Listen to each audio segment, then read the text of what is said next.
છોટાઉદેપુર અને પાવી જેતપુર વિસ્તારના લોકલાડીલા આદિવાસી મસીહા તથા ગુજરાત સરકારના પૂર્વ કેબિનેટ વન મંત્રી સ્વ મોહનસિંહ છોટુભાઈ રાઠવાના નિધનથી સમગ્ર પંથકમાં ભારે શોકની લાગણી ફેલાઈ છે।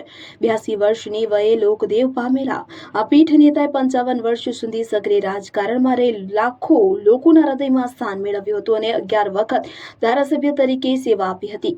તેમના નિધનથી જિલ્લાએ એક અમૂલ્ય રત્ન ગુમાવ્યું છે। ત્યારે પાવી જેતપુર કોલેજ ખાતે યોજાયેલી પ્રાર્થના સભામાં તેમને શ્રદ્ધાંજલિ અર્પણ કરવા માટે સામાન્ય નાગરિકોથી લઈ વેપારીઓ, સામાજિક કાર્યકરો અને અગ્રણીઓ સહિત માનવ મહેરામણ ઉમટી પડ્યું હતું। આ દુઃખદ અવસરે મુખ્યમંત્રી ભૂપેન્દ્રભાઈ પટેલ પણ શ્રદ્ધાંજલિ અર્પણ કરવા પાવી જેતપુર આવી પહોંચ્યા હતા, કે જે તેમના પ્રત્યેના જન સમુદાયના અપાર પ્રેમ અને આદરને દર્શાવે છે।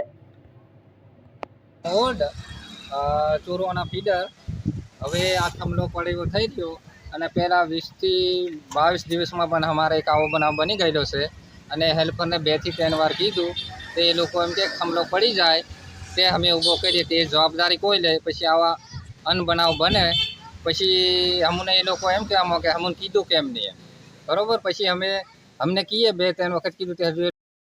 હવે જુઓ દેશ દુનિયાની તમામ ખબરો તમારી આંગળીના ટેરવે।